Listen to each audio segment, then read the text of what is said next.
नमस्कार दोस्तों, जो हम आपके लिए कॉन्सेप्ट सीरीज चला रहे हैं उसमें आज एक नया अध्याय स्टार्ट करने वाले हैं। इस अध्याय का क्या नाम है? तो डोमेस्टिक इलेक्ट्रिकल अप्लायंस। मतलब इसका हिंदी नाम भी अगर कोई पूछेगा आपसे ना तो घरेलू वैद्युत उपकरण बताइएगा। इलेक्ट्रिक जो डोमेस्टिक मतलब घरेलू वैद्युत उपकरण। घरेलू वैद्युत उपकरण में जितना घरों में वैद्युत उपकरण इलेक्ट्रिक से चलने वाले हैं ना वही घरेलू वैद्युत उपकरण कहलाएंगे। जैसे क्या होगा? वॉशिंग मशीन होगा, इलेक्ट्रिक आयरन होगा, इलेक्ट्रिक हीटर होगा, इंडक्शन हीटर, ओवन, चाहे वॉशिंग मशीन, जितना ये सब इलेक्ट्रिकल सप्लाई से चलते हैं ना घर में उपकरण, उन्हीं सब के बारे में इस अध्याय में हम लोग पढ़ने वाले हैं। तो इसीलिए इस अध्याय का भी नाम है घरेलू वैद्युत उपकरण। अच्छा जी, घरे जितना घरों में विद्युत से उपकरण चलते हैं उनसे एग्जाम में तो क्वेश्चन बनेगा, लेकिन उनका बेसिक कंस्ट्रक्शन हम लोग यहाँ पर जानेंगे जो जो एग्जाम में महत्वपूर्ण होगा। लेकिन वो इलेक्ट्रिक सप्लाई से चलेंगे, जो भी उपकरण है विद्युत धारा से वो सब चलता है। तो विद्युत धारा किसे कहते हैं इसको हम लोग को जानना है। विद्युत धारा किसे कहते हैं इसको आइए जानते हैं। देखिए, इलेक्ट्रिक करंट, पहला जो टॉपिक लिया हम इलेक्ट्रिक करंट लिए हैं। इलेक्ट्रिक करंट को आई से डिनोट करते हैं, विद्युत धारा को आई से डिनोट करते हैं। क्या होता है विद्युत धारा? तो आवेश प्रवाह की दर विद्युत धारा कहलाता है। आवेश प्रवाह की दर विद्युत धारा कहलाता है। मतलब जैसे कोई कंडक्टर है, अब कंडक्टर में क्या होता है? इलेक्ट्रॉन भरा रहता है। जैसे आप वोल्टेज इसको देंगे ना तो जितना इलेक्ट्रॉन होगा एक निश्चित दिशा में गति करने लगेगा। जैसे यहाँ इलेक्ट्रॉन, यहाँ इलेक्ट्रॉन, यहाँ इलेक्ट्रॉन, यहाँ इलेक्ट्रॉन, पूरा जो जो इलेक्ट्रॉन होंगे वो इलेक्ट्रॉन एक निश्चित दिशा में गति करने लगते हैं। जैसे यहाँ पर हम दिखाए हैं कि सभी इलेक्ट्रॉन इस दिशा में गति करने लगे। जिस दिशा में इलेक्ट्रॉन गति करते हैं उनके विपरीत दिशा में इलेक्ट्रिक करंट प्रवाहित होने लगती है। यह इलेक्ट्रॉन किस दिशा में जाएंगे तो पोटेंशियल पर निर्भर करेगा। हाई पोटेंशियल से लो पोटेंशियल की ओर इलेक्ट्रॉन गति करेंगे। अच्छा जी, और विद्युत धारा इलेक्ट्रॉन के विपरीत दिशा में विद्युत धारा प्रवाहित होगी। तो यही विद्युत धारा का हम परिभाषा दे रहे हैं कि आवेश प्रवाह की दर, यहां से आवेश जा रहा है ना, यही आवेश प्रवाह की दर, कितना समय में कितना आवेश प्रवाहित हो रहा है। तो आवेश प्रवाह की दर यानी dq अपॉन dt। आवेश प्रवाह की दर माने समय होता है, आवेश प्रवाह की दर विद्युत धारा कहलाता है। विद्युत धारा का मात्रक यहाँ से पूछ लेता है, यानी q अपॉन टी, आई बराबर q अपॉन टी से मात्रक क्या निकल कर आता है? तो कूलाम प्रति सेकेंड। कूलाम प्रति सेकेंड विद्युत धारा का मात्रक है। और विद्युत धारा का मात्रक हम लोग और एम्पियर भी जानते हैं। तो अथवा एम्पियर बताइए, नहीं तो यहां से यह क्वेश्चन पूछता है कि कूलाम प्रति सेकेंड किसका मात्रक है? विद्युत धारा का। विद्युत धारा एक अदिश राशि है, जानते रहिएगा। अब यही जो विद्युत धारा है ना, इसी से हीट उत्पन्न होगा। जैसे हम बताए ना अभी कि चाहे इंडक्शन हीटर हो, चाहे रूम हीटर हो, चाहे हीटर हो, चाहे इमर्सन राड हो, जो गर्मी उत्पन्न करेगी तो वह कहां से? इलेक्ट्रिक सप्लाई लेकर तभी तो हीट उत्पन्न करेगी। तो यही इलेक्ट्रिक करंट को लेकर वह हीट उत्पन्न करती है। तो इसलिए अगला जो टॉपिक हम लिए हैं हीट का लिए हैं। हीट किसे कहते हैं? उष्मा। हीट का मतलब उष्मा। तो जो उष्मा होगा, उष्मा को हम लोग एच से डिनोट करते हैं और इसका फॉर्मूला जो होगा आई स्क्वायर आर टी होता है। हीट का जो फॉर्मूला होता है आई स्क्वायर आर टी। आई देखिए ना, विद्युत धारा, यही धारा है। धारा आप देंगे तो हीट बनाएगी। तो जितना ज्यादा धारा रहेगा उतना ही ज्यादा हीट उत्पन्न करेगी। जितना ज्यादा धारा का डिमांड करेगा उतना ज्यादा हीट उत्पन्न करेगी। और आर है, रजिस्टेंस पर भी निर्भर करेगा। जिस मटेरियल में, जिस कंडक्टर में आप सप्लाई दे रहे हैं, जिस कंडक्टर में से आपको हीट बनानी है, इसका रजिस्टेंस भी ज्यादा होना चाहिए। रजिस्टेंस चाहे रेजिस्टिविटी, क्योंकि जो रजिस्टेंस होता है और जो रेजिस्टेंस होता है रेजिस्टिविटी के क्या होता है? अनुक्रमानुपाती। आर बराबर रो यल बटा में ए होता है। तो इसको हम लोग क्या कहते हैं? प्रतिरोधकता। प्रतिरोधकता के अनुक्रमानुपाती प्रतिरोध होता है। तो जितना प्रतिरोध ज्यादा रहेगा उतना ज्यादा हीट उत्पन्न करेगी। और इसी को ना जूल का नियम कहते हैं। एक जूल वैज्ञानिक थे, उन्होंने बताया था कि जो हीट बनेगी वह धारा के वर्ग के अनुक्रमानुपाती होती है, वह उस कंडक्टर के रेजिस्टेंस के अनुक्रमानुपाती होती है, और दी जाने वाली सप्लाई का टाइम पर भी हीट निर्भर करता है। इसी को हम लोग जूल का नियम कहते हैं। इसको क्या कहते हैं? जूल का नियम। तो जूल का नियम आई स्क्वायर आर टी होता है, जानते रहिएगा।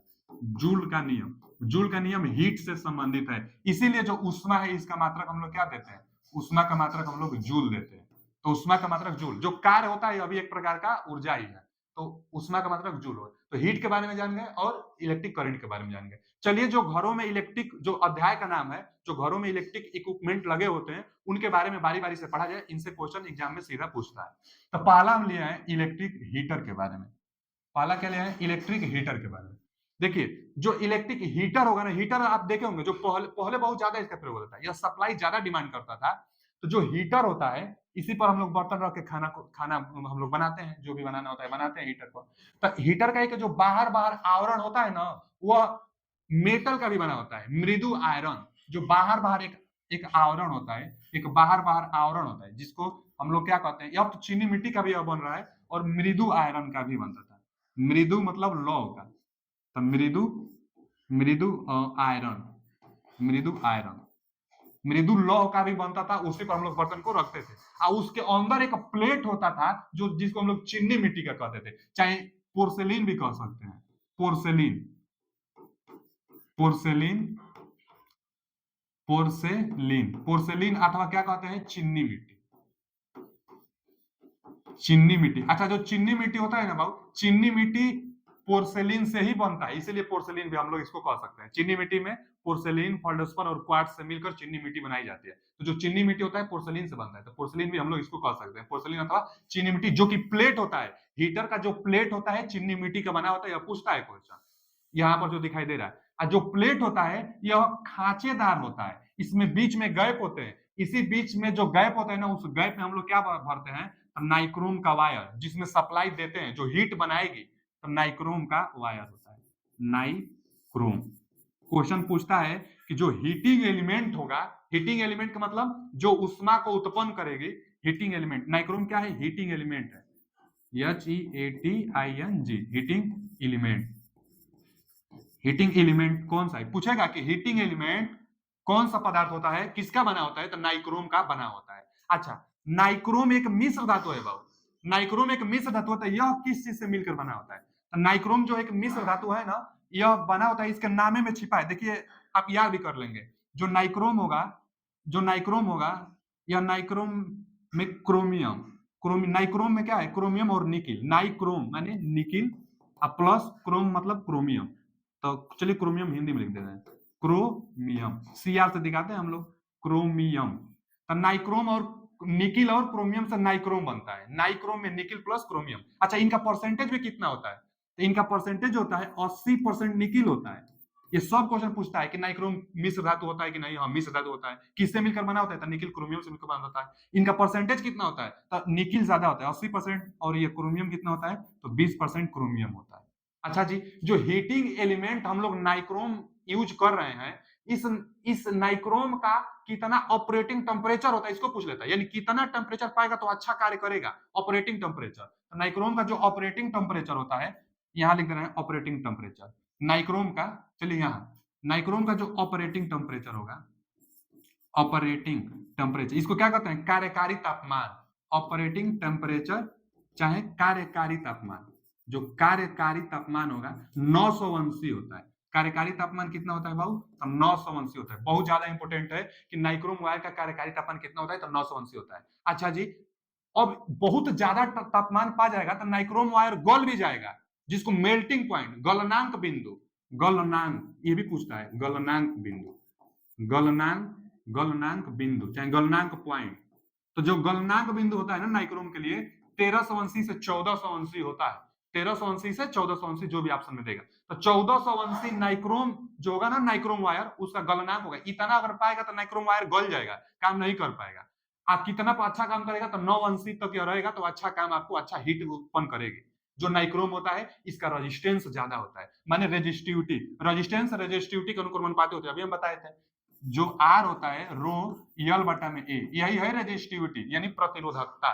तो आर और ये दोनों क्या होते हैं, अनुक्रमानुपाती, यानी रेजिस्टिविटी ज्यादा रहेगा तो रेजिस्टेंस ज्यादा रहेगा, और रेजिस्टेंस ज्यादा रहेगा तो अभी हीट ज्यादा बनाएगी, क्योंकि हीट के लिए आई स्क्वायर आर टी, तो इसका रेजिस्टिविटी यानी नाइक्रोम वायर का रेजिस्टिविटी ज्यादा होता है। और कितना होता है, तो देखिए इसमें भी आप पकड़ लेंगे रेजिस्टिविटी के लिए भी, नाइक्रोम, नाइक्रोम में 9 आ रहा है ना, नाइक्रोम में 9, इसलिए 9 से शुरुआत होता है, 9 गुणे 10 का पावर -8। और रेजिस्टिविटी प्रतिरोधकता का मात्रक क्या बताते हैं, ओम मीटर बताते हैं, तो प्रतिरोधकता का मात्रक ओम मीटर हम लोग देते हैं। अच्छा, और जो नाइक्रोम वायर होता है, हम लोग चाहेंगे कि इसका जो तापमान गुणांक होंगे, प्रतिरोध ताप गुणांक होगा, उसका मान कम से कम रहे, तो वो कम होता है। अल्फा का मान कितना होता है, जो अल्फा का मान होता है ना 0.00017 प्रति अंशी होता है, देखिए ना कितना कम है।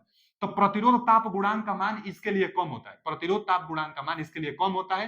क्या होता है प्रतिरोध ताप गुणांक, तो प्रतिरोध ताप गुणांक यहां देखिए, आर टी बराबर आर नॉट कोष्ठ में 1 plus alpha into delta T, तो यही है प्रतिरोध ताप गुणांक। प्रतिरोध ताप गुणांक का मान जितना कम रहेगा उतना रेजिस्टेंस कम चेंज होगा, और रेजिस्टेंस कम चेंज होगा ना तो अच्छा कांस्टेंट वोल्टेज मिलेगा, तो अच्छा कार्य देगी, अच्छा हीट देगी। इसलिए अल्फा का मान हम लोग चाहेंगे किसी भी एलिमेंट के लिए कि कम से कम रहे। जितना अल्फा का मान कम से कम रहेगा उतना क्या करेगा कि यह अच्छा काम करेगा। तो अल्फा का मान कम से कम होता है, रेजिस्टिविटी का मान ज्यादा से ज्यादा होना चाहिए, तो उच्च होता है, उच्च रेजिस्टिविटी। ये सब नाइक्रोम का हम क्वालिटी बता रहे हैं, पूछता है नाइक्रोम में तो मेन है। इस अध्याय में हीट उत्पन्न कराने का काम जहां जहां आएगा वहां वहां नाइक्रोम वायर का इस्तेमाल करेंगे। अब आगे नहीं बताने वाले हैं, बस हम नाइक्रोम बता देंगे, लेकिन नाइक्रोम का क्वालिटी जानिए, इससे क्वेश्चन आपके एग्जाम में सीधा पूछेगा, पूछ देगा नाइक्रोम के लिए रजिस्टिविटी लो होता है कि हाई होता है। तो रजिस्टिविटी चाहे, रजिस्टिविटी को हिंदी में प्रतिरोधकता कहते हैं, तो प्रतिरोधकता चाहे रेजिस्टेंस मतलब प्रतिरोध, दोनों उच्च होता है, तो उच्च प्रतिरोधकता होता है, और यह कम होता है, प्रतिरोधता गुणांक का मान कम होता है। यह नाइक्रोम से इक्विपमेंट था। अब जो हीटर था, हीटर में जो प्लेट होगा वह पोर्सिलिन, जो टीजी2 का एग्जाम है उसमें एक बार का पूछा हुआ है कि हीटर में जो प्लेट बनाते हैं वो और जो खांचे उसमें बने रहते हैं तो वह किस मटेरियल का बना होता है। हम लोग बताए थे कि पोर्सिलिन का बना होता है, तो पोर्सिलिन का बना होता है। यहाँ से यह इंपोर्टेंट क्वेश्चन था जो कि पूछ सकता था, ये भी देख लीजिए, बहुत वेरी इंपोर्टेंट, गलनांक और ऑपरेटिंग टेम्परेचर। अगला अध्याय हम क्वेश्चन लेकर आएंगे तो देखिएगा एकदम हर एक पॉइंट पर एक एक क्वेश्चन आपको दिखेगा, एकदम इतना आप तैयार कर लीजिए। चलिए आगे, यह तो हीटर था।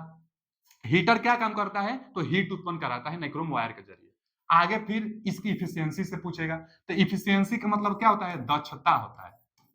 इफिशियंसी का मतलब दक्षता, क्षमता।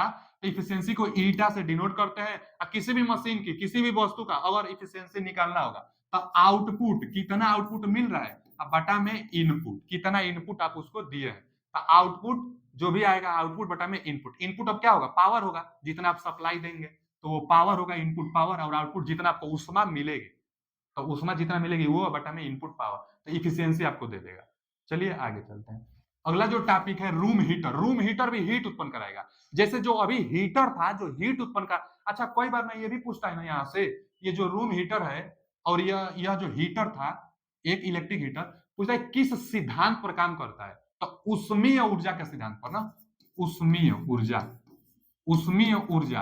अब ऑप्शन क्या क्या रहेगा, ऑप्शन रहेगा कि चुंबकीय ऊर्जा, तो चुंबकीय ऊर्जा पर नहीं, फिर देगा उष्मीय ऊर्जा, तो हाँ उष्मीय ऊर्जा पर, हीटिंग एलिमेंट पर, आई स्क्वायर आर टी पर, आई स्क्वायर आर टी पर, इसी को तो उष्मीय ऊर्जा कहते हैं, तो उष्मीय ऊर्जा पर यह काम कर रहा है। उष्मीय इफेक्ट इसको कई बार दे देगा, उष्मीय इफेक्ट लिख लीजिए, उष्मीय इफेक्ट, उसमें इफेक्ट पर काम करेगा, मैग्नेटिक इफेक्ट पर नहीं काम करेगा, उसमें इफेक्ट पर काम करेगा। इंडक्शन इफेक्ट एक आता है, तो इंडक्शन इफेक्ट पर भी यह काम नहीं करेगा, तो इंडक्शन पर भी यह काम नहीं कर रहा है। और जो रूम हीटर होगा, जैसे यहाँ पर आया है रूम हीटर, रूम हीटर भी आई स्क्वायर आर टी, आई स्क्वायर आर टी, मतलब इसमें भी नाइक्रोम वायर का एलिमेंट, जहां हीट उत्पन्न कराने की बात आएगी वहां नाइक्रोम का एलिमेंट लेंगे, तो इसमें भी नाइक्रोम का वायर लगा रहेगा जी, नाइक्रोम का वायर, यह भी किस पर काम करेगा, तो उष्मीय इफेक्ट के सिद्धांत पर यह भी काम करेगा। जो रूम हीटर होता है, हीट उत्पन्न कराता है, तो यह दो प्रकार का होता है, देख लीजिए। एक जो होता है रॉड टाइप, इसमें जो एलिमेंट लगा रहेगा ना वो रॉड टाइप का रहेगा, और एक जो होगा है bowl type heater. Bowl type, bowl मतलब क्या होता है, कटोरी। तो जो जो बाउल टाइप होता है, रिफ्लेक्टर इसका जो होगा वह कटोरी आकृति का होगा, अवतलाकार होगा। रिफ्लेक्टर किसको कहेंगे, जहां से जो उष्मा बनेगी और वह जाकर जिस सतह पर टकराएगी उसी को हम लोग रिफ्लेक्टर कहते हैं, इसी को हम लोग क्या कहेंगे, रिफ्लेक्टर। रिफ्लेक्टर को हिंदी में परावर्तक, परावर्तक। जैसे परावर्तन किरण आप जानते हैं ना, वहीं से बना है, यहाँ से उष्मा निकलेगी और जाकर उस पर टकराएगी, रिफ्लेक्टर, जो कि सिल्वर का लेप रहता है जिससे ज्यादा से ज्यादा परावर्तन होकर और उष्मा बाहर निकले। और इसमें भी देखिए यह भी अवतलाकारी है, बस यह जो यहाँ पर एलिमेंट है वह रॉड टाइप है, और जो यहाँ पर एलिमेंट है एक रिंग टाइप है, और एक जगह है और यहाँ पर है। रॉड दो भी हो सकता है, एक भी हो सकता है, जितना आपको उष्मा चाहिए। यह 200 वाट से भी ज्यादा का मिलता है, 200 वाट से स्टार्ट होता है। और आगे जितना एलिमेंट का रेजिस्टेंस ज्यादा, लंबाई जितना ज्यादा रहेगा उतना ज्यादा हीट बनेगा, क्योंकि देखिए जो हीट के लिए फॉर्मूला होता है ना, आई स्क्वायर आर टी फॉर्मूला होता है। अब रेजिस्टेंस जितना ज्यादा रहेगा उतना हीट बनेगा, और रेजिस्टेंस ज्यादा तभी होगा जब लंबाई बढ़ेगा, क्योंकि रेजिस्टेंस के लिए जो फॉर्मूला है रो यल बटा में ए, तो लंबाई जितना ज्यादा लेंगे उतना रेजिस्टेंस ज्यादा आएगा, और रेजिस्टेंस ज्यादा आएगा तो हीट ज्यादा बनेगी। इसीलिए इस पर ना जब कुंडली बनाई जाती है नाइक्रोम वायर की तो ऐसे बनाई जाती है, चाहे चाहे जहां भी कहीं भी, चाहे हीटर हो, राड हीटर हो, इमर्सन राड हो, कहीं भी आप देखेंगे लंबाई बढ़ाने के लिए ऐसी कुंडली बनाई जाती है कि कम एरिया में लंबाई ज्यादा हो जाए। लंबाई ज्यादा हो जाने से रेजिस्टेंस ज्यादा, रेजिस्टेंस से हीट ज्यादा। तो यह दो प्रकार के होते हैं। रूम हीटर उसमें इफेक्ट किस तरह पर काम करती है, बाउल टाइप का होता है, और रो टाइप का होता है। रिफ्लेक्टर लगा होता है। रिफ्लेक्टर जितना अच्छा रहेगा, जितना अच्छा का मतलब जितना स्मूथ रहेगा, उतना इसका इफिशियंसी ज्यादा पड़ेगा। तो रोड हीटर की इफिशियंसी रिफ्लेक्टर पर निर्भर करती है। तो रिफ्लेक्टर से यह क्वेश्चन पूछता है, तो उष्मा निर्भर करता है रिफ्लेक्टर पर। उष्मा उष्मा निर्भर करता है, यह क्वेश्चन पूछा हुआ है। तो उष्मा निर्भर करता है किस पर भैया, उष्मा निर्भर करता है किस पर, तो रिफ्लेक्टर पर। अब ये नहीं कि उबड़ा खुबड़ा रहेगा तो ज्यादा रिफ्लेक्ट नहीं कर पाएगा हीट को ना, तो आपको बाहर ज्यादा हीट नहीं मिल पाएगी। तो स्मूथ होना चाहिए, रिफ्लेक्टर पर उष्मा निर्भर करते हैं। चलिए, रूम हीटर हीट उत्पन्न करेगा, नाइक्रोम वायर का बना रहेगा। अब आगे आ गया है अगला इलेक्ट्रिक इक्विपमेंट जो घरों में उपयोग होती है, उसको हम लोग कहते हैं, क्या कहते हैं बहुत, इलेक्ट्रिक आयरन कहते हैं। Electric iron. अच्छा, इलेक्ट्रिक जो आयरन होता है, इसमें जितना इलेक्ट्रिक इलेक्ट्रिक आयरन को क्या कहते हैं हम लोग, प्रेस जो जानते हैं, इस्त्री जो हम लोग जानते हैं, वही इलेक्ट्रिक आयरन होता है, इलेक्ट्रिक प्रेस होता है। अच्छा जी, इसमें जो इक्विपमेंट लगे रहते हैं, यह पावर कोड मतलब क्या होता है, केबल होता है जिसको हम लोग सप्लाई देते हैं और यह प्रेस में लगा रहता है। उसके बाद एक हैंडल होता है। हैंडल जो होता है किसका बना होता है हैंडल, हैंडल पीवीसी का, नहीं तो बैकेलाइट का, बैकेलाइट का, नहीं तो प्लास्टिक का भी, प्लास्टिक का भी। तो प्लास्टिक का भी हैंडल बना रहता है। उसके बाद एक फ्रेम होता है, उसका कवर होता है। तो कवर कई बार क्या, मृदु आयरन का, मृदु आयरन, मृदु आयरन का भी बना होता है, जिसको हम लोग सॉफ्ट आयरन कहते हैं, सॉफ्ट आयरन का बना रहता है। अब तो जो आ रहा है, यह अभी पीवीसी में आ रहा है। जो आयरन होता है ना, उसका जो बॉडी होता है वो पीवीसी का अब भी आ रहा है। उसके बाद यहां से जो ये सब है ना टॉपिक, यही मेन है, इससे एग्जाम में पूछता है।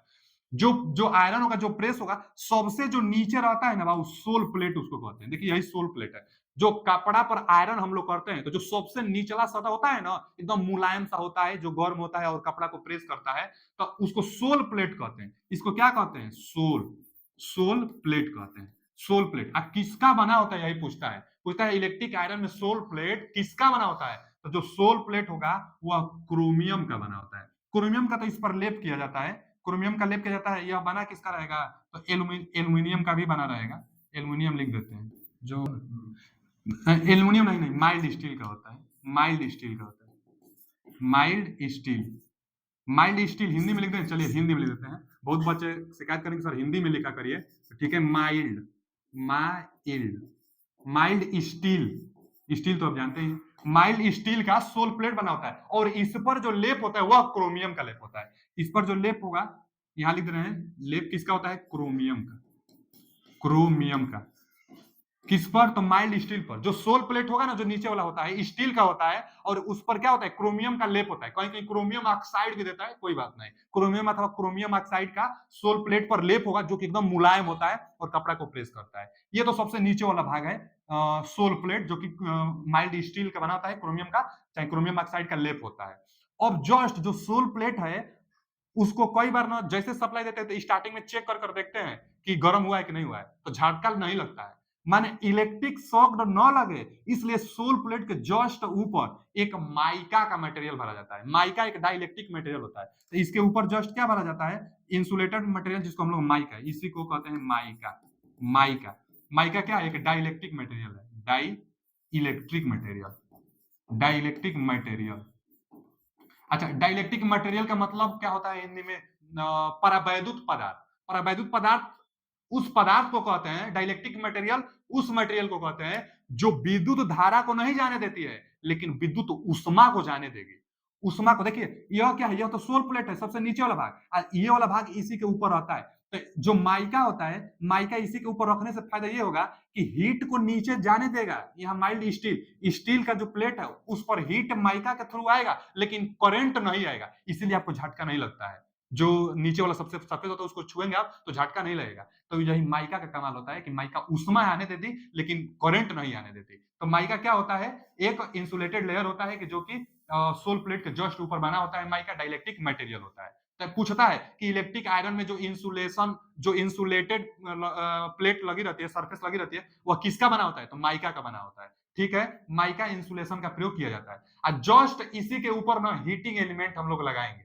हीटिंग एलिमेंट, यह जो है ना माइका, माइका, इसी के जस्ट ऊपर क्या लगाएंगे, हीटिंग एलिमेंट। हीटिंग एलिमेंट किसका होगा बाबू, हीटिंग एलिमेंट नाइक्रोम का होगा, नाइक्रोम का। तो नाइक्रोम आप तो समझ ही गए, जहां हीटिंग एलिमेंट की बात आए वहां नाइक्रोम का प्रयोग करेंगे, जहां हीटिंग एलिमेंट की बात है वहां नाइक्रोम का प्रयोग करेंगे। अच्छा जी, तो सबसे पहले तो सोल प्लेट, इसके ऊपर माइका, अब माइका के जस्ट ऊपर हीटिंग एलिमेंट जो कि नाइक्रोम का बना रहेगा। उसके बाद उसके ऊपर क्या रहेगा, तो ये वाला पार्ट रहेगा नाइक्रोम हीटिंग एलिमेंट के जस्ट ऊपर एक और पार्ट रहता है जिसको हम लोग कहते हैं प्रेशर क्वाइल। क्या कहते हैं बाबू, प्रेशर क्वाइल। तो जो प्रेशर प्लेट चाहे प्रेशर क्वाइल इधर लिख देते हैं, प्रेशर प्रेशर प्लेट चाहे प्रेशर क्वाइल। प्रेशर एक प्लेट होता है, और प्रेशर प्लेट का काम क्या होता है कि यहां पर जो हीटिंग एलिमेंट है नीचे उष्मा जानी चाहिए, तो नीचे उष्मा माइका के थ्रू होकर चला जाएगा, करंट नहीं जाएगा। और ऊपर जो प्रेसिंग प्लेट है वो प्रेस करता है कि न तो उष्मा जाए और न ही करंट जाए। यह भी इंसुलेटेड मटेरियल होता है। जो प्रेशर कॉइल होता है इंसुलेटेड किसका बना होता है, तो एस्बेस्टस का बना होता है, एस्बेस्टस, एस्बेस्टस का बना होता है। कोई बार यह पूछता है, बहुत ज्यादा इंपॉर्टेंट है। एस्बेस्टस, एस्बेस्टस, एस्बेस्टस का क्या बना होता है इलेक्ट्रिक आयरन में, तो प्रेशर क्वाइल बना होता है, चाहे प्रेशर प्लेट बना होता है। तो प्रेशर प्लेट एस्बेस्टस का बना होता है, यह ऊपर पार्ट होता है। तो आप समझ गए कि नीचे सबसे पहले सोल प्लेट होगा, उसके ऊपर माइका होगा, उसके ऊपर हीटिंग एलिमेंट होगा, उसके ऊपर प्रेशर प्लेट होगा जो कि उष्मा ऊपर ना जाए और ना ही करंट ऊपर जाए। उष्मा ऊपर के उष्मा को नीचे जाना है तो माइका के थ्रू नीचे उष्मा चला जाता है। अब यहाँ पर बनाया गया हीटिंग एलिमेंट जो कि नाइक्रोम वायर का हीटिंग एलिमेंट होता है, आप देख लिए होंगे। तो इतना इंपोर्टेंट क्वेश्चन था। माइल्ड स्टील का सोल प्लेट होता है, क्रोमियम का लेप होता है, डाइलेक्ट्रिक मटेरियल माइका का प्रयोग किया जाता है जो कि इंसुलेटेड होता है, नीचे उष्मा को भेजता है। फिर आगे इसके बीच में नाइक्रोम का हीटिंग एलिमेंट लगा रहता है जो कि उष्मा होता है, उसी को सप्लाई देंगे, इलेक्ट्रिक आयरन उसी को सप्लाई देंगे। और उसके बाद एक प्रेशर प्लेट होगा जो कि उष्मा ऊपर नहीं जाने देगी, उष्मा को नीचे जाने देगी। अब इन सभी के बीच में जो इलेक्ट्रिक आयरन होगा दो प्रकार का होगा, एक ऑटोमेटिक इलेक्ट्रिक आयरन आ रहा है। तो जो हीटिंग एलिमेंट है ना, इसी से एक थर्मोस्टेट कनेक्ट करके रखे रहते हैं सीरीज में, कनेक्ट करके थर्मोस्टेट रखे रहते हैं कि ज्यादा हीट बनेगी तो नाइक्रोम में जो सप्लाई जा रही है उसी को कट कर देगा, तो अब हीट जाना रुक जाएगा। जैसे पहले तो देख लीजिए इलेक्ट्रिक जो आयरन होता है यह दो प्रकार का होता है। कौन कौन इलेक्ट्रिक आयरन होता है, ऑटोमेटिक इलेक्ट्रिक आयरन और एक steam electric iron. Steam electric iron और एक ऑटोमेटिक इलेक्ट्रिक आयरन। जो ऑटोमेटिक इलेक्ट्रिक आयरन होता है इसमें थर्मोस्टेट थर्मोस्टेट थर्मोस्टेट का प्रयोग किया जाता है। अब ऑटोमेटिक में थर्मोस्टेट का प्रयोग करने से क्या फायदा होगा कि थर्मोस्टेट एक ऐसा है कि जो हीट को कंट्रोल करता है, उष्मा को कंट्रोल करता है। जैसे ज्यादा उष्मा होगा तो इसमें दो प्लेट लगे रहते हैं, एक प्लेट मान लीजिए कौन सा, एक प्लेट ये और एक प्लेट ये रहेगा। अब दो प्लेट लगे रहते हैं, ठीक है ना, दो प्लेट लगे रहते हैं। अब जैसे ज्यादा उष्मा होगी ना तो जो यह प्लेट होगा यह थोड़ा सा सिकुड़ जाएगा। गरम ज्यादा होता है ना तो प्लेट सिकुड़ जाता है। क्यों सिकुड़ता है, क्योंकि दो भिन्न भिन्न प्रकार के मटेरियल लिए रहते हैं, एक मान लीजिए कॉपर का और एक एल्यूमिनियम का, जस्ट इसी के ऊपर लगाएंगे। और जब उष्मा बढ़ेगा तो दो अलग अलग प्रकार के मटेरियल है, तो कोई ज्यादा प्रसार करेगा कोई कम प्रसार करेगा, इसलिए ज्यादा हीट से ना थोड़ा सा सिकुड़ जाता है, ऐसे हो जाएगा। जब ऐसे हो जाएगा ना तो स्टार्टिंग में कम टेम्परेचर पर यह दो दो प्लेट रहता है तो कम कम पर यह संपर्क में इससे जुड़ा रहता है। और जब ज्यादा हीट होगी तो यह मुड़ जाएगी और संपर्क तोड़ देगी, तो फिर जो होगा एलिमेंट वो अब हीट होना बंद हो जाएगा। तो थर्मोस्टेट लगा रहता है ऑटोमेटिक करने के लिए। देखिए यहाँ पर लिखा गया है द्विधात्विक पत्ती, या थर्मोस्टेट में दो धात्विक पत्ती होती है, यहाँ पर यह संपर्क बना हुआ है। जैसे ज्यादा हीट होगा यह क्या होगा कि यह थोड़ा सा सिकुड़ेगा और संपर्क को तोड़ देगा। और यह देखिए हीटिंग एलिमेंट के साथ कनेक्टेड है। यहाँ से अगर ध्यान से देखेंगे आप तो यही है हीटिंग एलिमेंट, हीटिंग एलिमेंट के साथ यहाँ से देखिए इससे कनेक्ट है और यहाँ से सप्लाई यहाँ से ये जा रही है, माने हीटिंग एलिमेंट के साथ यहाँ से ऐसे और ऐसे। जो यही है थर्मोस्टेट जो कि कंट्रोल करता है। तो ऑटोमेटिक में थर्मोस्टेट लगा रहता है जो कि टेम्परेचर को कंट्रोल करता है। फिर आगे steam electric iron. Steam electric iron में क्या होता है ना, सब कुछ तो वही है, एक अलग से ना पानी, मतलब स्टीम, स्टीम का मतलब ना कि जो भाप होगी, पानी से भाप बनेगा और भाप भी कपड़ा पर वो भाप जाता रहेगा जिससे प्रेस अच्छा होगा। तो स्टीम में क्या होगा ना कि पानी का व्यवस्था रहता है, वाटर स्टीम की, वाटर जो स्टीम होता है इसके लिए व्यवस्था होता है। तो पानी इस पर क्या होता है कि जाता रहता है। इसमें स्टीम इलेक्ट्रिक आयरन में पानी छिड़काव की व्यवस्था होती है।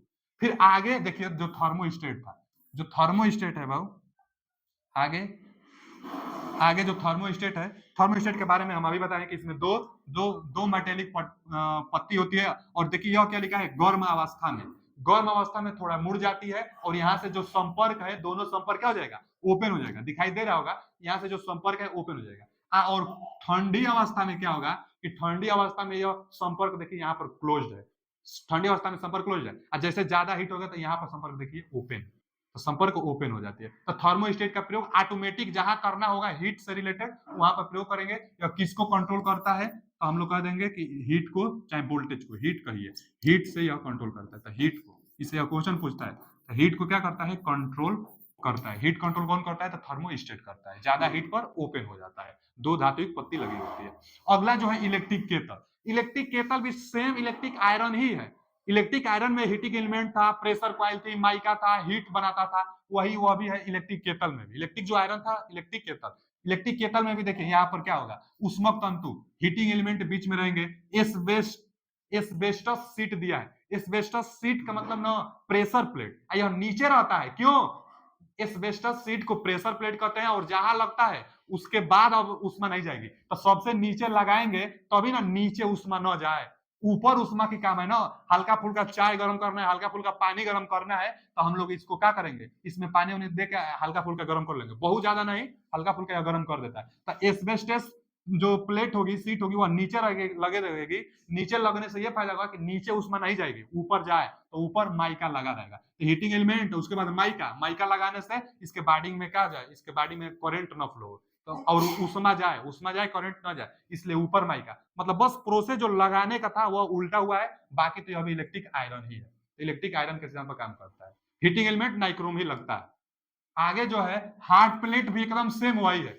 हार्ड प्लेट क्या होता है, देखिए हार्ड प्लेट भी वही है, इसके अंदर ना हीटिंग एलिमेंट लगा है। इसके अंदर क्या है, हीटिंग एलिमेंट है, इसको सप्लाई देंगे। तो हीटिंग एलिमेंट किसका, नाइक्रोम का बना रहेगा। उसका ऑपरेटिंग टेम्परेचर 980 था और मेल्टिंग पॉइंट 1480 था। तो यही सब पूछता है हीटिंग एलिमेंट, और इसमें भी सप्लाई देते हैं, हीट बनाते जाता है। और यहाँ पर भी जो लगा रहता है इंसुलेटेड करने के लिए, वो पोर्सेलिन अथवा चीनी मिट्टी का ये वाला पार्ट बना रहता है। यह जो होता है मेटल बॉडी होता है। हाँ, कभी भी जो बाहर की बॉडी अगर मेटल की रहेगी तो उसको हम लोग ग्राउंडिंग कर देंगे, ताकि करंट बाय द वे कभी आए तो झटका न लगे। तो क्वेश्चन पूछता है कि जो बॉडी होगी अगर मेटल की बनी रहेगी तो अर्थिंग करना जरूरी होता है कि नहीं, तो अर्थिंग करना जरूरी होता है। तो यहाँ मेटल का अगर बॉडी रहेगा तो अर्थिंग करने का, चीनी मिट्टी का रहेगा तो कोई बात नहीं। यह क्या था, हॉट प्लेट था। इसमें भी नाइक्रोम मटेरियल का है, हीटिंग एलिमेंट नाइक्रोम का प्रयोग किया जाता है। किस सिद्धांत पर काम करेगा, तो हीटिंग इफेक्ट पर काम करेगा, हीटिंग इफेक्ट पर। आगे आगे देखिए क्वेश्चन कुछ पूछता है, जैसे क्वेश्चन यह पूछता है कि कौन सा हीटिंग एलिमेंट, अब हीटिंग एलिमेंट जो लगा है वह दो दो लगा है, एक दो एक दो एक दो एक दो, दो दो कनेक्शन है, दोनों सेम फिगर है, बनावट दोनों में अलग अलग है। तो जो एग्जाम में आए, चाहे ऐसा है चाहे ऐसा है, आपको एक चीज ध्यान देना है, क्वेश्चन ये फिगर देकर चाहे ये फिगर देकर ये पूछेगा कि निम्न में कौन ज्यादा हीट उत्पन्न करेगा। तो ज्यादा हीट उत्पन्न करने के लिए वोल्टेज की सप्लाई अच्छा होना चाहिए, और वोल्टेज की सप्लाई अच्छा होने के लिए दोनों जो एलिमेंट है उनको पैरेलल में कनेक्टेड होना चाहिए। पैरेलल में कनेक्टेड होने से वोल्टेज दोनों को समान मिलेगा और दोनों अच्छा काम करेंगे। तो अब देखिए कौन दोनों पैरेलल में है। यहाँ देखें, ये तो ऑफ लिख भी दिया है और यह ऑफ पोजीशन में है, मतलब यहाँ से जो लाइन जा रही है किसी को नहीं दे रही है। यही ना लाइन वाला प्लस वाला है, कहीं कनेक्टेड ही नहीं है। जब लाइनें नहीं देंगे तो यह ऑफ पोजीशन है, यह ऑफ पोजीशन है। ठीक है जी, यह क्या है, यह ऑफ पोजीशन है। आगे हाई, यहाँ मीडियम, यहाँ लो, यानी हाई पोजीशन मतलब यह सबसे ज्यादा हीट उत्पन्न दे रहा है। अब ज्यादा हीट उत्पन्न दे रहा है तो कारण एक ही है कि अब दोनों एलिमेंट पैरेलल में कनेक्टेड होंगे। पैरेलल में कनेक्टेड है कैसे, तो देख लीजिए, यहाँ से जो लाइन है ये वाला, और यहाँ से ऐसे जा रही है, तो यहाँ से देखिए यहाँ लाइन करंट आ रही है, तो दोनों को दे रही है लाइन, इसको भी दे रही है और इसको भी दे रही है। अब दोनों को फिर एक जगह आकर न्यूट्रल देंगे, तो यहाँ से ये दोनों आकर, और यहाँ से देखिए यहाँ से ये वाला सीधा न्यूट्रल पर जा रहा है, ये दोनों यहीं पर आकर अटैच है, ये दोनों एक जगह और इसका दोनों एक जगह, तो एक को पॉजिटिव और एक को न्यूट्रल मिल रहा है, तो दोनों पैरेलल में हो गया, पैरेलल हो गया तो ज्यादा वोल्टेज से ज्यादा हीट उत्पन्न करेगा, इसलिए हाई। अब मीडियम में कोई एक जलेगा, एक जलेगा मतलब एक को सप्लाई मिल रही होगी और एक को नहीं। यहाँ से देखिए जो लाइन जा रही है ना, लाइन, वह एक यहाँ लाइन पहुंच रहा है और एक यहाँ लाइन पहुंच रहा है, तो यहाँ भी लाइन सीधा, यहाँ भी लाइन, तो काम ही नहीं करेगा, सेम पोटेंशियल पर काम नहीं करेगा भाई। लाइन वोल्टेज और न्यूट्रल दोनों चाहिए, यहाँ दोनों लाइन, तो ये काम नहीं करेगा, ये काम करेगा क्योंकि यहाँ से एक लाइन इसको मिल रहा है, बाकी, और इसका एक सिरा देखिए, जो एक सिरा है यहाँ से देखिए न्यूट्रल, माइनस वाला, तो एक न्यूट्रल है, एक न्यूट्रल है और एक लाइन है, तो ये एक काम कर रहा है, एक काम कर रहा है, इसलिए मीडियम है। और लो में का क्या होगा कि दोनों सीरीज में रहेगा, दोनों पैरेलल में रहेगा तो हाई, और दोनों सीरीज में रहेगा तो लो काम करेगा, बहुत लो पावर देगा, लो हीट देगा। लो हीट देगा दोनों सीरीज में। यहाँ से लाइन जा रहा है और देखिए यहाँ पर है, और उसके बाद यहाँ से ये निगेटिव जा रहा है और निगेटिव यहाँ पर है, यहाँ पर भी ये वाला जो जा रहा है ये कहीं कनेक्शन नहीं है। तो माने एक लाइन सी रही है प्लस, ये वाला माइनस, इसका बीच में तो कहीं कनेक्शन नहीं है। यहाँ तक आया है लेकिन कोई सप्लाई देने वाला नहीं है इसको बीच में, यानी प्लस माइनस तो दोनों ये सीरीज में है। तो सीरीज में होने से लो, पैरेलल में होने से हाई क्वेश्चन पूछता है। इसमें भी वही है, उच्च दिया है यहाँ लो दिया है, यह दोनों पैरेलल में, यह दोनों सीरीज में, कनेक्शन एकदम सेम है ना, कनेक्शन आप देख सकते हैं। तो यहाँ से क्वेश्चन पूछ लेता है, फिगर देगा एकदम, अब पूछ लेगा कौन सा तेज ग्लो करेगा, चाहे तेज ज्यादा उसमें कौन सा देगा, आप पैरेलल वाला बता दीजिएगा। आगे आ गया इमर्शन हीटर। इमर्शन हीटर पानी हीटर करना है। और एक बात जान लीजिए कि जो हीटिंग एलिमेंट होता है ना, हीटिंग एलिमेंट जैसे इमर्शन हीटर है, तो कभी भी इसको मतलब नो लोड पर नहीं ऑपरेट करेंगे, माने बिना पानी के इसको गर्म नहीं करेंगे, नहीं तो जल सकते हैं, जो एलिमेंट होगा ना वो एलिमेंट जल सकता है। इसलिए पानी में ही इसको हम लोग सप्लाई देंगे, पानी में ही सप्लाई देंगे, मतलब इसके लिए यही लोड हुआ तो लोड में ही सप्लाई देंगे। अब क्या होता है, जो इमर्शन रॉड होता है इसमें भी कॉइल होता है और इसमें भी तंतु होता है। जो तंतु होता है, जो एलिमेंट होता है वह नाइक्रोम का इसमें भी होता है, क्योंकि इसको भी हीट बनाना है, तो नाइक्रोम का होगा, यह भी हीटिंग इफेक्ट पर काम करेगा।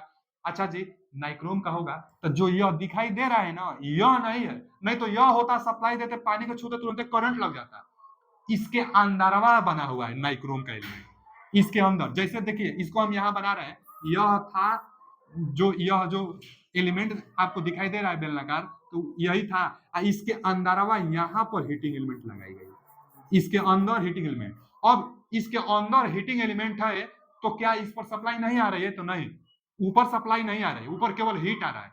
तब कैसे केवल हीट आ रहा है, सप्लाई क्यों नहीं आ रही है, क्योंकि इसका जो सरफेस होगा ना, यहाँ पर मैग्नीशियम ऑक्साइड का लेप किया जाता है, यहाँ पर, और ये ऊपर है, ऊपर कैसा लेप, ये नीचे और यहाँ पर ये ऊपर, किसका, मैग्नीशियम ऑक्साइड का, MgO, मैग्नीशियम ऑक्साइड का लेप किया जाता है। ये जो है ना आपको दिखाई दे रहा है, इसके किनारों किनारों पर मैग्नीशियम ऑक्साइड है और उसके अंदर है नाइक्रोम का एलिमेंट, इसीलिए आपको झटका नहीं लगेगी, पानी में भी झटका नहीं लगेगा, हीट के कारण थोड़ा सा कंपन हो जाएगी लेकिन आपको झटका नहीं लगेगी। तो मैग्नीशियम ऑक्साइड का लेप किनारों पर आता है और इसके अंदर क्या होता है, नाइक्रोम का वायर होता है। तो क्वेश्चन पूछता है कि इमर्शन रॉड में जो प्लेटों पर कोटिंग की जाती है वह किस मटेरियल का होता है, तो मैग्नीशियम ऑक्साइड का प्लेटो, मतलब उसके बेलनाकार जो आकृति होती है उस पर मैग्नीशियम ऑक्साइड का कोटिंग और अंदर नाइक्रोम का वायर लगा रहता है। यह पानी गर्म करता है, हमेशा यह लोड की स्थिति में काम करेगा। इमर्शन हीटर क्या करता है, हीटिंग इफेक्ट पर काम करता है, पानी गर्म में इसका प्रयोग किया जाता है।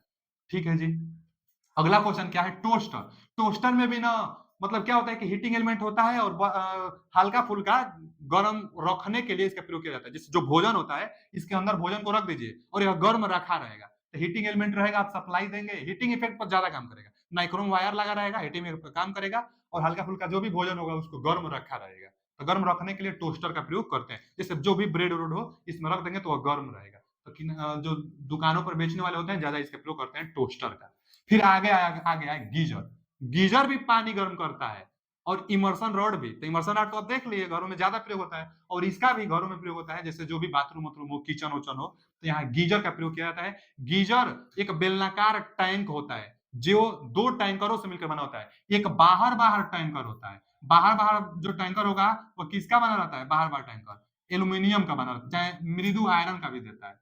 चलिए मृदु, मृदु आयरन, मृदु लौह जिसको देते हैं, मृदु आयरन का बाहर बाहर जो आवरण होता है उसका बना होता है। अच्छा जी, अंदर का जो टैंक होगा, देखिए एक और अंदर दो दो टैंक होते हैं और एक अंदर का जो टैंक होता है आंतरिक, आंतरिक जो आंतरिक टैंक होंगे, आंतरिक टैंक किसका बना होगा, तो यह एल्यूमिनियम का चाहे कॉपर का देता है, आंतरिक टैंक एल्यूमिनियम चाहे कॉपर का बना होता है।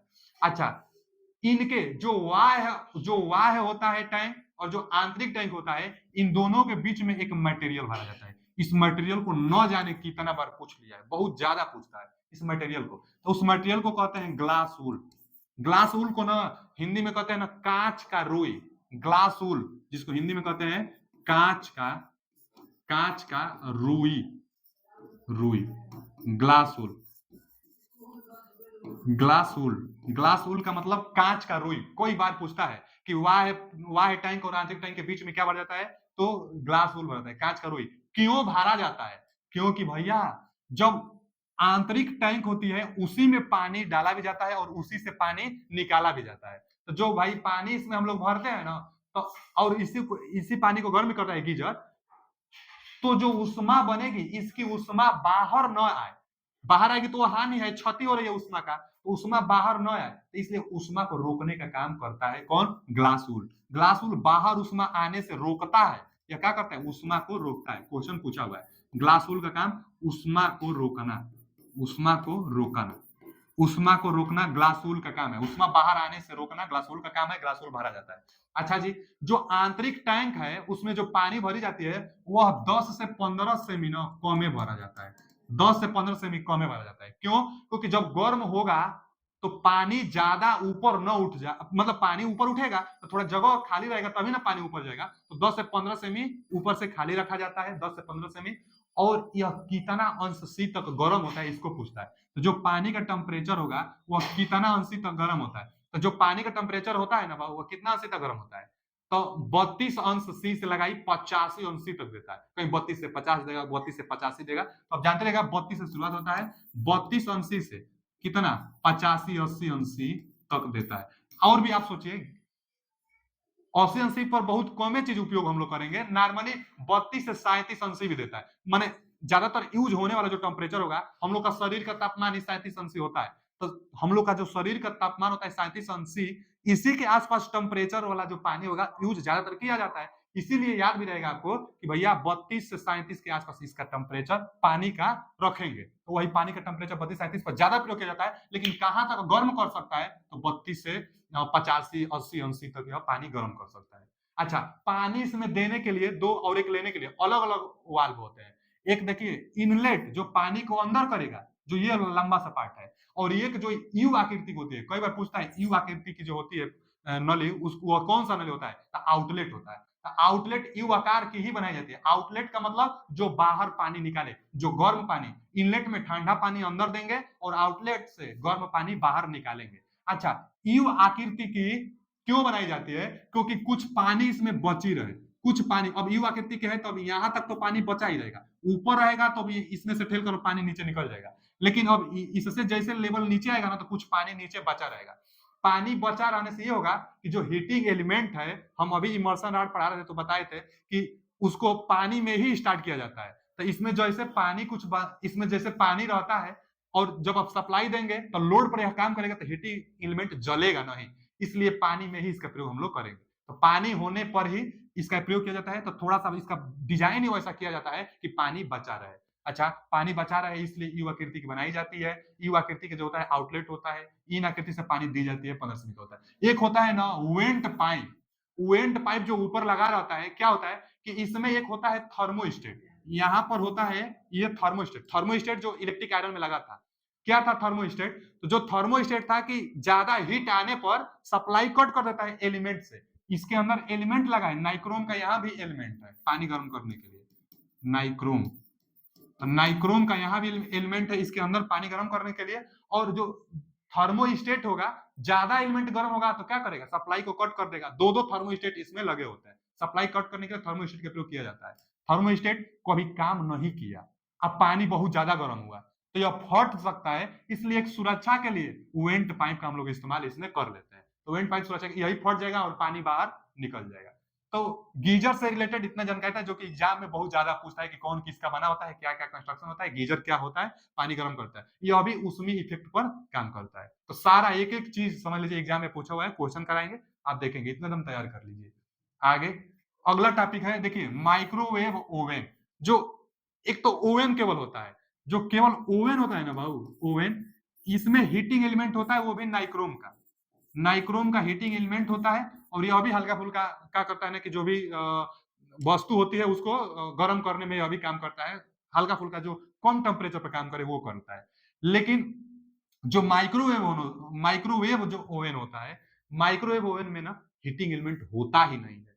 बहुत ज्यादा इंपॉर्टेंट है, पूछता है कोई हीटिंग एलिमेंट नहीं होता, हीटिंग एलिमेंट नहीं होता है, हीटिंग हीटिंग एलिमेंट नहीं होता है, हीटिंग एलिमेंट नहीं होता है। वेरी वेरी इंपॉर्टेंट कि माइक्रोवेव ओवन में हीटिंग एलिमेंट नहीं होता है। अच्छा, दूसरा बात क्या होता है कि यह माइक्रोवेव के सिद्धांत, मतलब माइक्रोवेव ओवन का मतलब इसका तरंगदैर्ध्य होता है 300 एंगस्ट्रा, 300 तरंगदैर्ध्य के आसपास इसका तरंगदैर्ध्य होता है। और जो इसका हर्ट्ज होगा 300 हर्ट्ज से लगाई, 300 हर्ट्ज से लगाई, 3000 किलो हर्ट्ज, 3000 किलो हर्ट्ज तक इसकी तरंग दैर्ध्य होती है। कि हर्ट्ज किसका मात्रक होता है? हर्ट्ज तरंग तरंग तो आवृत्ति का मात्रक होता है। तो हर्ट्ज आवृत्ति का मात्रक तो होता है, लेकिन यहाँ किलो हर्ट्ज है। जानते रहिएगा, बहुत ज्यादा इंपॉर्टेंट है, यहाँ पूछता है क्वेश्चन कि माइक्रोवेव ओवन में माइक्रोवेव की फ्रीक्वेंसी कितना होता है? तो माइक्रोवेव की फ्रीक्वेंसी 300 से 3000 किलो हर्ट्ज तक इसका फ्रीक्वेंसी होता है। क्या होता है कि जो माइक्रो वेव ओवन है, इसमें जो आप खाना रखेंगे, जैसे समोसा वमोसा को गर्म करने के लिए इसका प्रयोग किया जाता है, तो जो आप खाना रखेंगे ना, वह कांच के प्लेट में अथवा लकड़ी का जो भी गुटका होगा, लकड़ी का जो भी बॉक्स होगा, उसके अंदर इसको यहाँ पर रखना है। अच्छा, उसके बाद अब इसमें जितना माइक्रोवेव उतना हर्ट्ज की 300 से 3000 हर्ट्ज की फ्रीक्वेंसी इस पर क्या करेगी? खूब टकराएगी।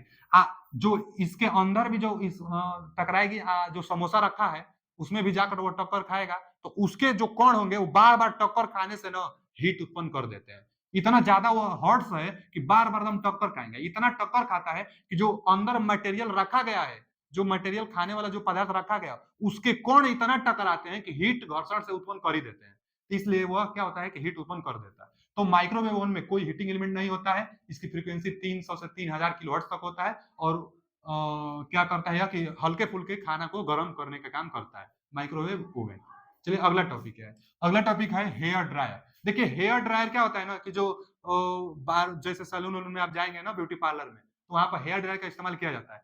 क्या होता है कि यह बार को सुखाने में काम करता है, यहाँ से गर्म हवा देता है। अब गर्म हवा देगा तो हीटिंग एलिमेंट एक रहेगा ही, तो यहाँ पर देखिए हीटिंग एलिमेंट रखा गया है, बाहर हीटिंग एलिमेंट। अच्छा, जब हवा आएगा तो अंदर कौन सा होगा? मोटर होना चाहिए। तो हवा बाहर जाने के लिए अंदर मोटर, या मोटर कौन सा होता है? तो शेडेड पोल मोटर होता है, shaded pole motor, shaded pole motor होता है, शेडेड पोल मोटर होता है, shaded motor, shaded pole motor होता है।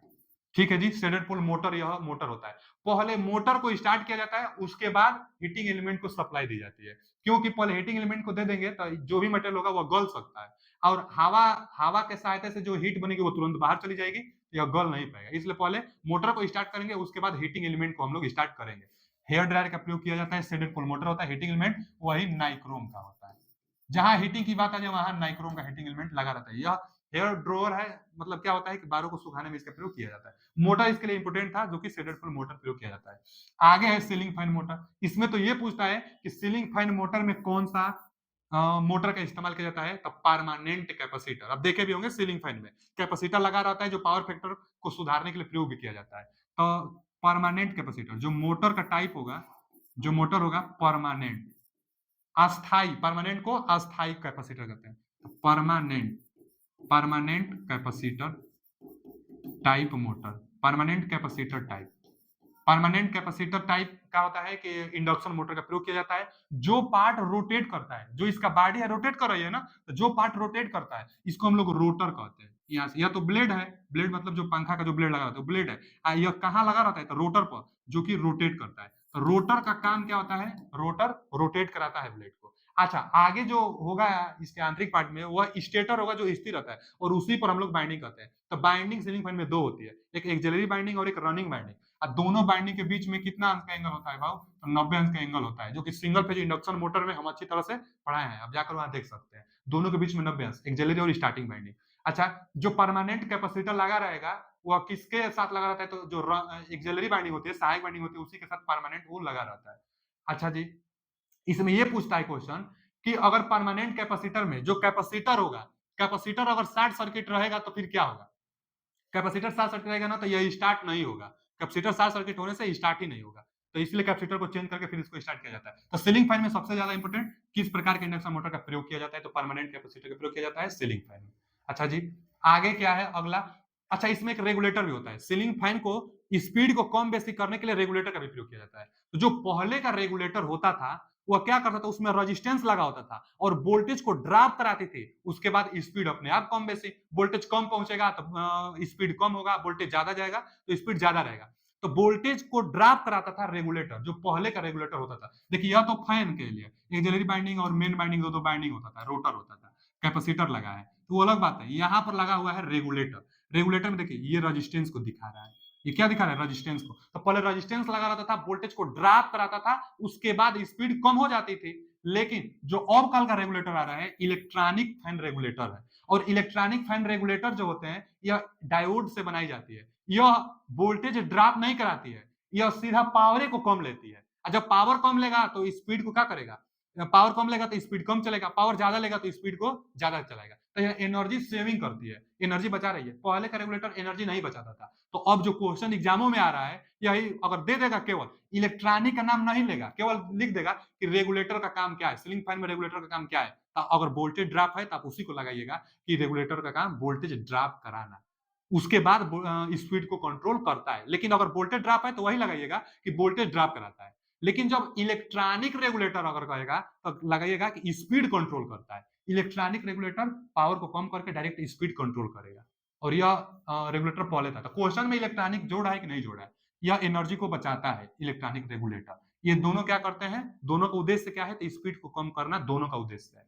फिर आगे मिक्सचर ग्राइंडर, जो घरों में मिक्सचर होता है, इसमें सबसे इंपोर्टेंट कौन सा मोटर लगता है, तो यूनिवर्सल मोटर।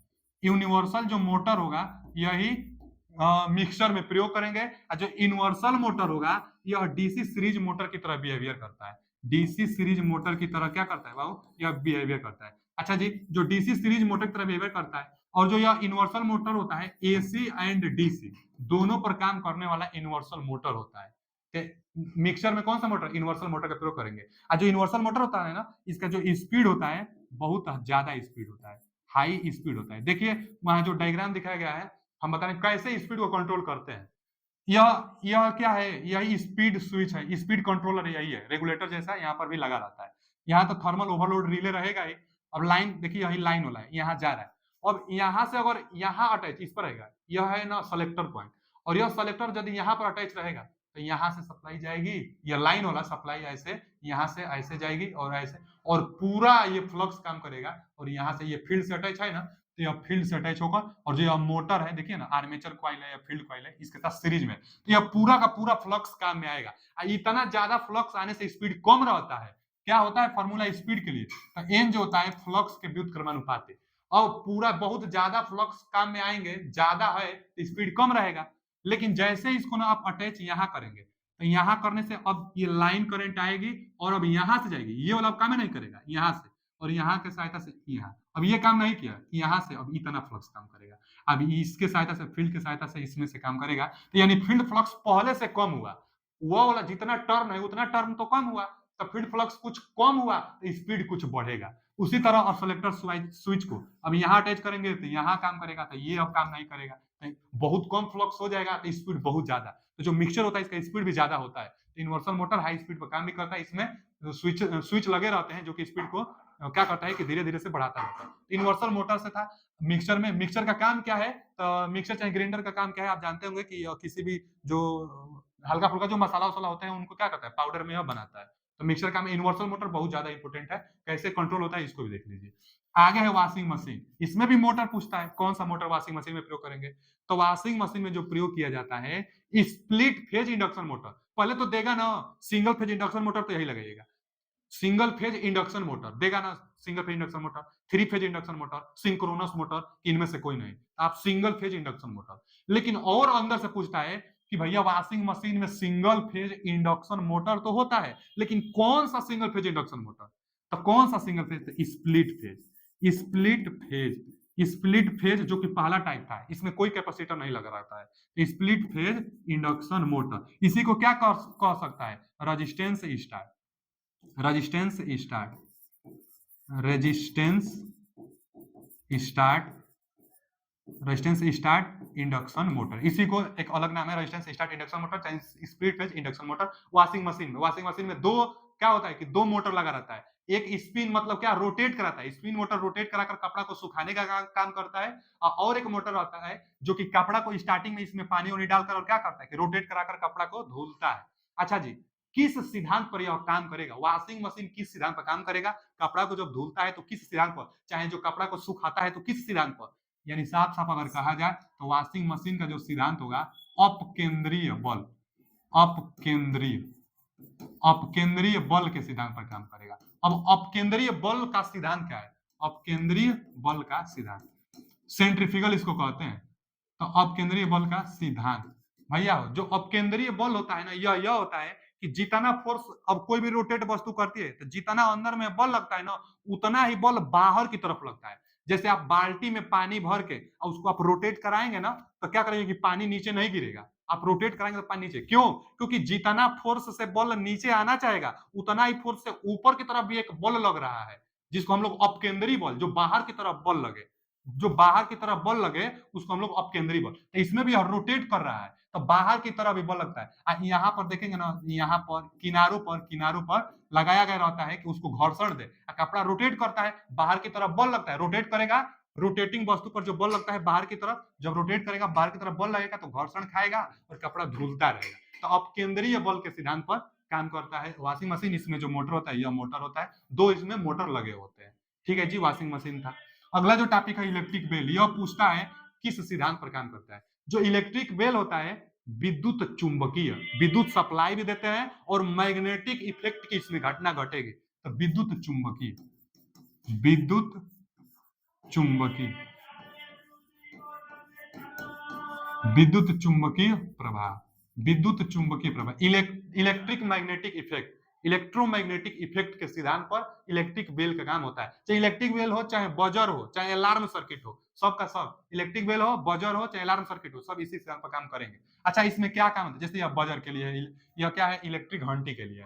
क्या होता है कि 6 से 12 वोल्ट की बैटरी लगी रहती है, 6 वोल्ट की बैटरी लगी है। जैसे आप सप्लाई देंगे, एक स्विच भी रहता है, तो स्विच को आप दबाएंगे, बैटरी तो जुड़ी दम रहती है, बस स्विच को जैसे आप दबाएंगे, स्विच दबाएंगे तो यहाँ से संपर्क बंद होगा, संपर्क बंद होगा तो धारा जाएगी, धारा यहाँ जाएगी, और इस पर अगर धारा जा रही है और इस पर यह अटैच होता है, यहाँ से धारा जाएगी, इसमें जाएगी, इसमें जाएगी, यह क्वाइल बना हुआ है। इस क्वाइल से फिर यहाँ से बंद परिपथ है। तो जैसे जब इसको आप स्विच को दबाते हैं या बंद सर्किट होता है और यहाँ से धारा जाने लगती है तो यह तुरंत मैग्नेटाइज होने लगता है।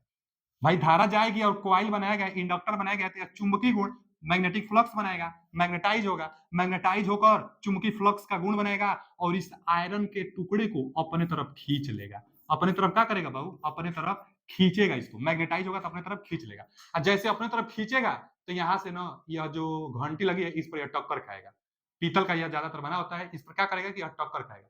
जब यह इस पर टक्कर, जैसे इसको खींचेगा और इस पर टक्कर खाएगा तो आवाज देता है, तो यही आवाज आपको देता है, घंटी जब बजती है तो आपको आवाज देता है। तो एक एक बार में यह 30 से 35 बार भी, 30 बार भी यह क्या करता है ना कि इसको खींच लेता है, छोड़ता है। अब जो फ्लक्स जा रही है ना, यह स्विच ऐसा लगा रहता है, कभी छोड़ता है कभी पकड़ता है, तो यहाँ भी कभी मैग्नेटाइज कभी डीमैग्नेटाइज, डीमैग्नेटाइज होगा तो छोड़ देगा, जब मैग्नेटाइज होगा तो इसको खींच लेगा। जैसे डीमैग्नेटाइज होगा तो छोड़ेगा तो ऊपर जाएगा, मैग्नेटाइज कर खींच लेगा तो फिर तो टन टन का आवाज आता रहता है, तो यही मैग्नेटाइज डीमैग्नेटाइज करता रहता है। तो मैग्नेटिक गुण भी है इसके अंदर, क्योंकि मैग्नेटाइज होने से इसको खींच रहा है, आयरन के टुकड़े को, आयरन का टुकड़ा होता है, आयरन के टुकड़े को खींचता है मैग्नेटाइज होने का, और डीमैग्नेटाइज से फिर छोड़ देता है। और सप्लाई दे ही रहे हैं, इसीलिए विद्युत चुंबकीय प्रभाव पर इलेक्ट्रिक बेल काम करता है। चाहे बजर भी, यहाँ भी दम सेम वही घटना है, यहाँ भी सप्लाई जाएगी, फिर आयरन के टुकड़े को खींचेगा तो फिर आवाज करेगी आपका। तो इलेक्ट्रिक बेल चाहे विद्युत घंटी है। ठीक है, अगला क्या टॉपिक है? अगला है डोमेस्टिक रेफ्रिजरेटर। डोमेस्टिक रेफ्रिजरेटर, इसको फ्रिज कहते हैं बाबू, जो घरों में फ्रिज लगा रहता है ना वही है। तो जो फ्रिज है इसका ना मेन जो पॉइंट होता है, यहीं से एग्जाम में फ्रिज से रिलेट करके पूछता है। सबसे पहला तो पूछता है कि फ्रीजर का तापमान कितना होता है, इसको हम लोग क्या कहते हैं? फ्रीजर कहते हैं, चाहे इवेपोरेटर कहते हैं, इवेपोरेटर हिंदी में लिख दे रहे हैं, फ्रीजर इसको कहते हैं फ्रीजर, इवेपोरेटर इसी को कहते हैं इवेपोरेटर, इसको कहते हैं फ्रीजर। या जो हम लोग का फ्रिज होता है ना, मुख्य रूप से यही हम लोग का फ्रिज है, यही फ्रिज है हम लोग का। सबसे ऊपर, सबसे जो ऊपर होता है, जो बर्फ को बनाता है, फ्रीजर जो होता है सबसे ऊपर, एक खाना देखे होंगे ना आप, उसका टेम्परेचर बहुत कम होता है और उसी में बर्फ अगर बनाना है, पानी को बर्फ में बदलना है, तो उसी में रखकर हम लोग बंद करते हैं। तब सबसे ऊपर वाला जो पार्ट होता है वहीं पर यह लगा होता है फ्रीजर, और इसका तापमान सबसे कम 0 अंश से लेकर 4 अंश तक, 0 अंश से 4 अंश तक होता है। इसी का फ्रीजर का तापमान बहुत कम, यही क्वेश्चन पूछता है। फ्रीजर रेफ्रिजरेटर में सबसे ऊपर लगा रहता है और इसका जो तापमान होता है 0 से 4 अंश होता है। यह किसी चीज को किस चीज में बदलता है, मतलब बर्फ में, पानी जो होता है उसको द्रव में बदल देता है फ्रीजर। आगे एक होता है कंडेंसर। कंडेंसर इसको हम लोग कहते हैं, इसको क्या कहते हैं? कंडेंसर, हिंदी में ना संधारित्र कहते हैं, संधारित्र, इसको कहते हैं संधारित्र। इसका काम क्या है? अच्छा, इसको क्या कहते हैं ना, इसको कहते हैं हम लोग कंप्रेसर, इसको कहते हैं कंप्रेसर। कंप्रेसर को हिंदी में ना संपीड़क कहते हैं, लिखेंगे ना संपीड़क, यहाँ लिखे हैं ना, कंप्रेसर को हिंदी में संपीड़क कहते हैं। तो इसको कहेंगे हम लोग संपीडक, संपीडक, संपीडक, कंप्रेसर, कंप्रेसर। अच्छा जी, जो कंप्रेसर होगा, नाम से पता चल रहा है कि कंप्रेस करेगा। जो कंप्रेसर होता है इसी में एक मोटर लगा रहता है। अच्छा, कोई बात तो पूछता है कि रेफ्रिजरेटर में कौन सा मोटर होगा। मोटर यहां लिखे है ना, तो कैपेसिटर स्टार्ट, कैपेसिटर स्टार्ट और capacitor run. Capacitor start, capacitor run, क्योंकि तगड़ा पावर फैक्टर भी चाहिए और तगड़ा इसका क्या होता है कि मतलब अच्छा पावर फैक्टर भी चाहिए, अच्छा टार्क भी चाहिए, जिससे कि रोटेट अच्छा से करा सके। संपीडक का मतलब इसमें गैस भी भरी रहती है, इसमें मोटर भी रहता है। जो गैस है उसको संपीड़ित हाई टेम्परेचर और हाई प्रेशर पर कर सके। इसमें क्या भरा रहता है, इसमें गैस भरा रहता है। गैस किसका बना होता है यह पूछता है, तो फ्रेयान का। गैस किसका होता है, फ्रियान, फ्रिया फ्रियान, फ्रियान का देता है। किसका देता है बाबू, तो फ्रीयान, फ्रीयाने देता है। फ्रीयान, फ्री आन भी लिखता है, फ्री आन भी लिखता है। तो फ्रीयान जो होता है ना, एफ वही होता है। और एफ में भी 132 से, एफ में भी कौन सा होता है, 132 ए का प्रयोग हो रहा है। पहले जो होता था F12 का प्रयोग होता था पहले। फ्रेयान 12 का प्रयोग पहले होता था, लेकिन अब इसको सरकार मतलब मना कर दिया लगाने से। क्यों, क्योंकि ओजोन परत को ना फ्रेयान गैस, जो रेफ्रिजरेटर से निकलने वाले होते हैं गैस, रेफ्रिजरेटर से निकलने वाला जो गैस होता है फ्रेयान गैस, फ्रेयान गैस जो रेफ्रिजरेटर से निकलने वाला होता है, इसको सरकार मना कर दी है, क्योंकि यह ओजोन परत को नुकसान बहुत ज्यादा पहुंचाता था। अब इसी की जगह पर फ्रेयान 132 ए गैस का प्रयोग किया जा रहा है, जो कि ओजोन परत को नुकसान बहुत ज्यादा नहीं पहुंचा रहा है। जबकि F12 फ्रेयान 12 बहुत ज्यादा नुकसान पहुंचाता था। तो फ्रेयान 12 का प्रयोग कंप्रेसर गैस में प्रयोग करते हैं। मतलब रेफ्रिजरेटर, अच्छा जो एसी होता है, एसी का भी सेम कंस्ट्रक्शन यही होता है। तो फ्रेयान गैस। अब जो संपीडक होता है, इसमें capacitor start, capacitor run, motor लगे रहते हैं। यह गैस को हाई प्रेशर पर, high pressure, high pressure, high pressure और high temperature, high pressure and high temperature पर क्या करता है कि यह संपीड़ित करता है। हाई प्रेशर और हाई टेम्परेचर पर संपीड़ित करता है। यहां से हाई प्रेशर, हाई हाई तापमान पर संपीड़ित होकर संधारित्र में जाता है, कंडेंसर में जाता है। कंडेंसर क्या करता है, कंडेंसर में जो हाई टेम्परेचर वाला है इसको बहुत लो टेम्परेचर कर देता है। यानी यहाँ मान लीजिए तापमान 90 अंश तक होता है, तापमान बहुत ज्यादा 90 अंश तक, गैस का तापमान 90 अंश तक कंप्रेसर कर देता है। इस तापमान को संधारित्र कम करके यहाँ कितना कर देता है, 40 अंश तक कर देता है। 40 से भी कम, 30 अंश, 35 अंश इतना संधारित्र कर देता है। यानी संधारित्र का काम क्या है, संधारित्र का काम क्या है कि जो गैस है इसको द्रव में बदलना, 40 से भी कम करता है। तो कंडेंसर का काम गैस को द्रव में बदलना, गैस को द्रव में बदलना। कंडेंसर जो हाई तापमान में, हाई प्रेशर में गैस आ रही है, इसको द्रव में बदल देगी। अच्छा, यहां से जो द्रव जा रही है इसका अभी अभी हाई प्रेशर है, हाई हाई प्रेशर है, प्रेशर अभी ज्यादा है। यह कैपिलरी वायर होता है जो कि कापर का बना रहता है। यह capillary wire, capillary, capillary wire होता है जो कि कापर का बना रहता है। अब यह जो कापर का बना रहता है कैपिलरी वायर, यह क्या करता है कि हाई प्रेशर को लो प्रेशर कर देता है। यहां से लो प्रेशर हो जाएगा गैस का, जो कि यहां से गैस निकल कर आ रही है हाई प्रेशर में, संधारित्र इस गैस को द्रव में कन्वर्ट किया और टेम्परेचर कम किया। और इसको कैपिलरी वायर क्या किया, प्रेशर भी कम कर दिया। जो द्रव अब जा रही है कम प्रेशर पर जा रही है, अब बहुत कम प्रेशर पर होने से फ्रिज में ठंडा कर देता है। चाहे जो एसी होगा उसको ठंडा हवा देगी अंदर, और उसके बाद फिर यहाँ से निकल कर आता है, फिर कंप्रेसर में निकल कर आएगी, तो फिर यहाँ से गैस बनेगा, गैस बनेगा। तो यही प्रोसेस मतलब बारी बारी से चलता रहता है। तो पूछता है फ्रीजर का काम, बहुत ठंडा हो जाता है ना, यहाँ से जाते जाते ठंडा हो जाएगा, द्रव हो जाएगा, फ्रीजर करेगा। तो इसका इसलिए टेम्परेचर बहुत कम था, 0 से 4 अंश था। फिर कंडेंसर का गैस को द्रव में बदलने का। फिर ये संपीडक का कार्य क्या है, पूछता है। संपीडक का कार्य यही था, हाई प्रेशर और हाई टेम्परेचर में गैस को कन्वर्ट करना, यानी संपीड़ित करना, संपीड़ित, चाहे संपीड़ित करना, संपीड़ित करना। हाई प्रेशर से हाई प्रेशर को, high pressure and high temperature, high high pressure and high temperature में कन्वर्ट करता है। कौन, तो कंप्रेसर। मोटर का काम capacitor start, capacitor run motor, जो कि कंप्रेसर में लगा रहता है, और गैस फ्रियान गैस भरी जाती है। आप जान ही गए। तो यही था रेफ्रिजरेटर, यहाँ से क्वेश्चन बनेगा। अब जितना घरेलू उपकरण है लगभग सारा हम बता दिया है। वीडियो कैसा लगा बताइए। वीडियो आने में लेट हो जा रही है क्योंकि और भी काम रहता है जो जो भी करना होता है। तो वीडियो हम आपके लिए लाते रहेंगे अच्छा से अच्छा। कैसे वीडियो लगा कमेंट करिए। अगला वीडियो में हम इसका इंपोर्टेंट क्वेश्चन जो बन सकता है, चाहे जो एग्जामों में आया हुआ है उसका हम करा देंगे। थैंक यू, धन्यवाद।